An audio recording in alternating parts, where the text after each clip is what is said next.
এই ବାଘୁଆ ଶୀତକୁ ମଜା ନେବା ପାଇଁ ଆଜି ମୁଁ କୁଆଡ଼େ ଯାଉଛି ଆଉ କାହିଁକି ଯାଉଛି ଜାଣିବା ପାଇଁ ଭିଡ଼ିଓକୁ ସମସ୍ତେ ଲାଷ୍ଟ ଯାଏ କଣ୍ଟିନ୍ୟୁ କରନ୍ତୁ। ତ ଏଇ ବାଘୁଆ ଶୀତକୁ ଆକ୍ଷେପ କରି ଶୀତୁଆ ପୋଷାକ ପିନ୍ଧି ମୁଁ ଚାଲିଲି ମଜା ମସ୍ତି କରିବାକୁ। ନାଚି କୁଦି ଗୋଟେ ନିଶ୍ୱାସରେ ପହଞ୍ଚିଗଲି ଟ୍ରେନ ପାଖରେ। ଟ୍ରେନ ଭିତରେ ବସିକି ଶୀତରେ ତ ପୁରା ମୁଁ ମୟ ହେଇଗଲିଣି। ଆଉ ମୋ ସାନ ଭାଇ ଶୀତକୁ ସହ୍ୟ ନ ପାରି ଚାହା ଟିକେ ପିଇଦେଲା ଆଉ। तो जमा आउ डेरी न करी ट्रेन ने बसिक चलू आम जर्नी को। ट्रेन ने पुणी दुनिया प्रकार लोक पैसा मांगे को आसती। मु बुझी पारेनी लोक को गोड़ हाथ तो अच्छे किसी काम न करी कोन पे पैसा मांगती। छाड़ू से कथा आम डेस्टिनेशन स्टैंड रे आमे पहुंची गलु। अच्छा ए ट्रेन लाइन को देखिकी जानि पाइले कि कुआडे आसीतिबी। अरे भाई मु आउ कुआडे जाईतिबी एते कॉन्फिडेंस रे पुणी एते कष्ट रे घर परमिशन नै की पूरी ही जाईतिबी ना।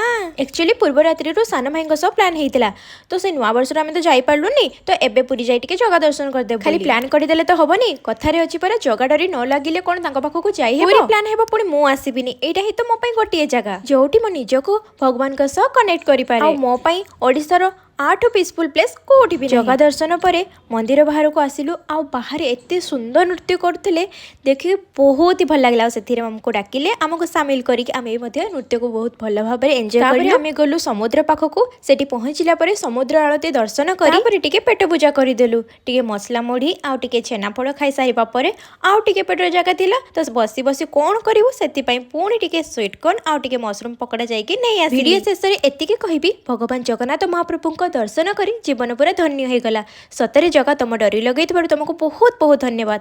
महाप्रभु कृपा और आशीर्वाद समस्त रही था। रही जय जगन्नाथ।